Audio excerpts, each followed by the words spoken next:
Are you someone who's seen some pretty good results? Maybe you're losing weight, but you just start to notice that it gets harder and harder and harder to keep that weight loss going. Do you ever find yourself doing that? Or you find yourself, getting fitter, you've gotten fitter, and then as the months go on, it just keeps getting harder and harder and harder to see more results.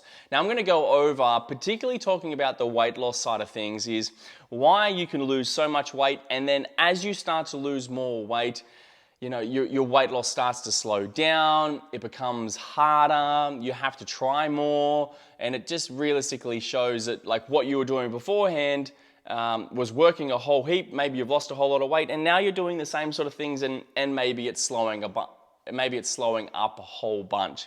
If that's you, then this video, I'm gonna go over five things that I think that you need to think about, that you need to be aware of. And I really think that number 5 is really where this is going to be able to help you get through this hard time. Now, this comes off the back end of a conversation with a current client that, is pretty close to where they want to be. And they call this a specific phenomenon, which is the last mile problem. So basically what it is like the closer that you are to a goal, there is a tendency that it is actually harder. Now you might be sitting there going like, right, I've got 20 kilos or 15 kilos of weight loss to lose. Like if I just needed to lose 3 or 5, that would be so easy. But actually to get yourself to motivate yourself to do the actions that's required just to move a little bit is actually usually significantly harder. I'm gonna go over 5 reasons, 5 things, 5 major topics as to why that's so hard. So if you're struggling a little bit and if you need a bit of advice to get yourself through, these harder times, I think this video will really help you. If you don't know who I am, my name's Nathan. I'm a coach here at More Fit Health and Performance, and I help busy people organize themselves, get themselves in a structured program to make sure that they can see the health and the fitness results that they know they can get if they do the right stuff. Like I said, they call it a specific phenomenon, which is the last mile problem. And all that's talking about is the closer that you get to a goal, seemingly the harder it is. I don't know if you've ever experienced this, but Nicole, this is something Nicole and I talk about pretty regularly, is that we've come so far since we've made some changes to our health, since, even when we were younger, we are significantly fitter now at an age that's much older than where we were when we started in our 20s. But to see improvements or to see more weight loss, more weight drop, it does get harder. And I want to go over as to the 5 things for you to think about if you're in that same position, because it's a bit of a nasty position, okay? Number 5, I think, for me particularly, was the most important for me to really grasp my mindset around. And I use that term very, very intently, which is mindset. So you can try and get a bit of a guess about what number 5 is going to be. Now let's dive into number 1, and it gets more complex the further down the rabbit hole that you go, right? So let's, for instance, say you're trying to improve your health. You're trying to eat a bit healthier, okay? Let's say you've never really done it before and you're just on the seafood diet, which is, I'm sure that you've heard before, right? You see anything and you eat it. Now, as you start to improve your health and you start to be a little bit more picky with your food as to what works for you, what doesn't work for you, what you probably genuinely know is healthy / maybe unhealthy, okay? There are some pretty easy choices that you could make initially. So, for instance, maybe you're not drinking Coke, okay? That could be a really easy and simple thing that you could have done a little while back that would have seen some form of result. As you work further down the result, eventually that won't play a big impact. Maybe when you first started your journey, there were a few things that you can think about that you started doing that really worked, but then as the months and the weeks went on, you kind of noticed that it wasn't really doing too much anymore. And this is what I mean by it gets more complex. The further down the rabbit hole that you go, the more tweaks that you need to make. And reality is that when we start to lose weight, we do potentially get a biological response from your body to try and say, hey, I don't like that you've lost all this weight. And there may be some circumstances where the body actually wants you to try and regain at least some of that energy that you've now lost.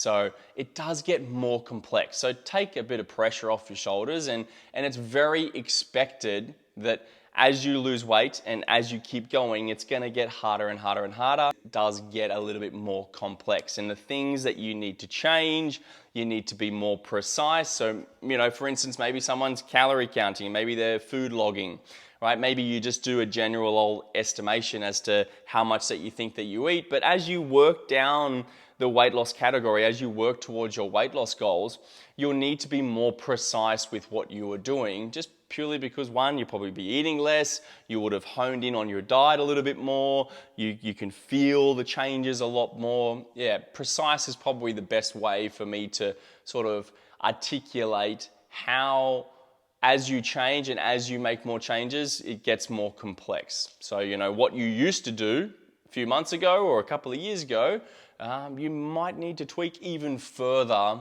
depending on where you are. And that's the first one that you need to definitely think about.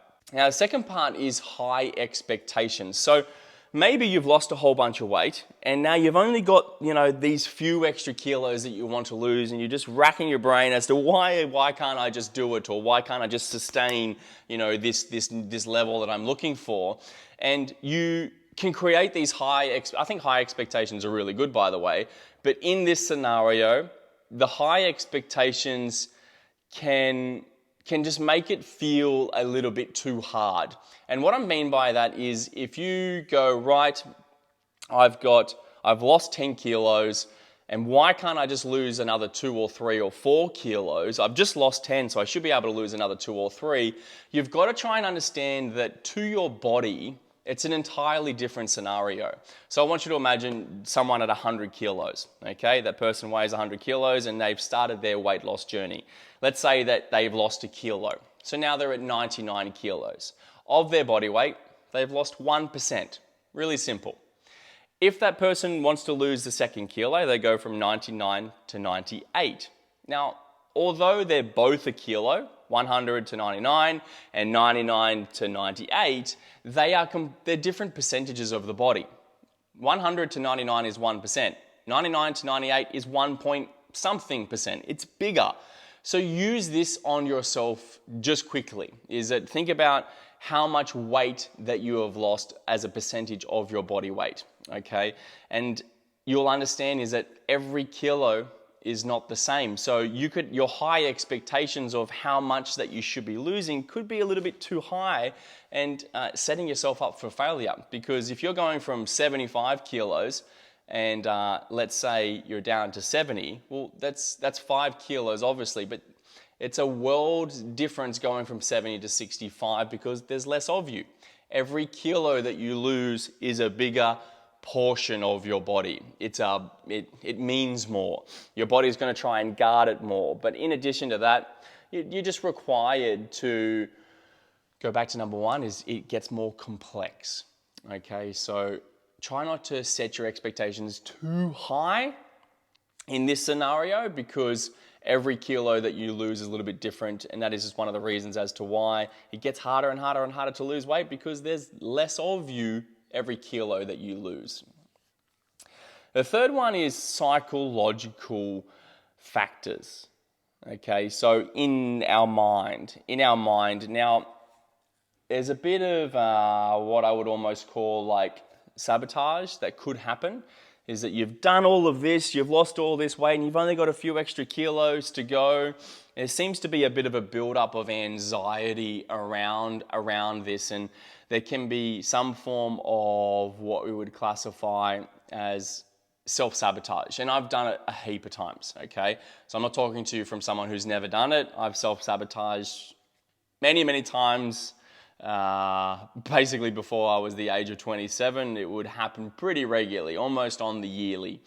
Now, what happens is that you understand that you've lost all this weight and you've only got 3 or 4 kilos that you want to lose just to get yourself where you want to be, but you can build up this anxiety and this sort of like, oh, I don't know why I can't do it. And it kind of goes back to point number 2, which is, your expectations are too high. So you've got to be really careful with your mindset. You've got to look after it. And sometimes it might not be worth looking for that extra 3 to 4 kilos to potentially risk all of that.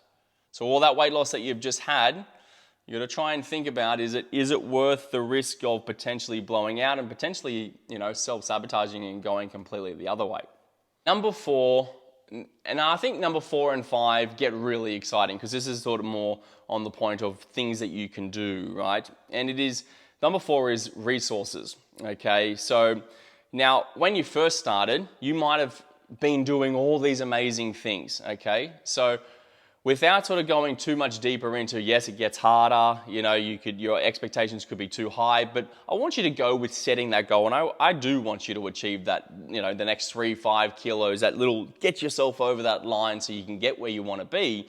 Now, number 4 is resource. I want you to try and maybe itemize and write down all of the things that you were doing when you very first started. And I want you to think about, are you actually doing them now? Because a lot of time when I work with clients is that, when they start, they're very highly motivated, like most people. You start to see more results. And before you know it, you're living an entirely different lifestyle and you're seeing all these amazing results. Then you start to hit a bit of a plateau, a bit of a wall, and all these old little bad lifestyle habits start to creep back in again. And before you know it, you're not losing any more weight, but you're also not living the lifestyle. You're also not doing the same things that you were doing beforehand. So think about your resources is how you're spending your time, okay? If you are not spending it in the gym, if you're not, not that you have to go to the gym, but if you're not spending it being active, where are you spending your time? Where are you spending your energy? Okay. Try and think about that in comparison to where you spent your time early in the process. So if you saw a lot of results, within a certain amount of timeline, is you might want to review all the things that you were doing. And I call them 1%ers. That's what I call them with my clients. And that's where, majority of all these cool things really happen, is all these little things add up over time. But the thing is because they're 1%ers, they seem really insignificant. So when you're going the opposite direction and you just have these little bad habits sort of creep back in again, it's not usually, one massive bad lifestyle straight after a really good lifestyle. You usually just start to make slightly the wrong decisions. And this goes back into number 3, which is psychological things that could lead to self-sabotage. Okay, so think about your resources. That's really important if you're struggling with that, is with the time that you have and the energy that you have to put to it, are you doing the same things that you were doing when you were seeing the results? So have a think about that one, okay? Be sure that you understand that, maybe if you are still doing all those things, well then maybe we move on to the next thing. But definitely looking at your resources. Maybe you need to learn more, maybe you need to approach it a different way. But a lot of time that I see is that when people hit a plateau and they get close, but they're not fully there, all these bad habits slowly start to creep back in again. So if that's you, maybe have a bit of a think about it. The number 5, and I think this is my favorite. And the reason it's my favorite is because I think it's the most obvious, but it can be the hardest to change. Number 5 is complacency. Do you ever get complacent? So now obviously all these 5 are starting to blend together, but as you get closer towards your goal, as you get closer towards the finish line, you can think that the work is done and your body's just going to somehow carry you all the way through, okay? And it kind of goes back to these 1%ers that we have been adding, and then unfortunately that maybe we have been subtracting from our life and we didn't even know it. And a lot of it comes down to complacency. Are you getting complacent with your goals? Are you getting complacent with the task that you set out to do in the first place? Maybe you've lost 10, 15 kilos and you've changed your lifestyle, but maybe over the last couple of months you haven't really been making the choices that you should. Well, how do you expect to get where you want to be if you're not going to continue to make those decisions and actions that were giving you the results in the first place? And this is definitely something that I will see with pretty much all my clients, because losing weight, changing a lifestyle, getting fitter, it is hard. it is inevitably hard. Changing from where you are to where you want to be is inevitably hard. That's why people hire people like myself to help with those changes, to keep them accountable, all those sorts of things. So sometimes you can get complacent and you can think that you are trying to do all these things to get that last few kilos off. But if you take an actual obvious look at what you're doing, maybe you're not actually doing all those things that you once were. So have a bit of a think about that. Are you getting complacent? For another example would be, again, go back to food logging, which would be, how accurate are you with it? Or are you getting complacent with it? Are you just doing it the day after?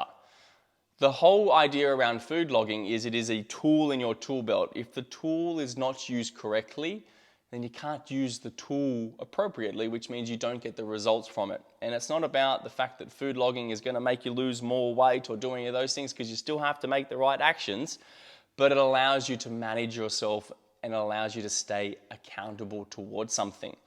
So that's just usually somewhere that I'll see a client start to get a bit complacent, is they kind of do a bit of it and they don't do a bit of it. So they've got all these tools in their tool belt, but they're only kind of whipping out the tools that they kind of feel that they want to at the time. Sometimes you've got to be very specific with what tool that you are using, with what outcome that you're looking for. So number 5 is my most interesting one, complacency. Are you being complacent? These are 5 things. So if you are getting close to your goal and you're not getting there, maybe these are 5 things that you could think about as to how you can get yourself there, how you can overcome these things, and how you can, beat that last mile problem.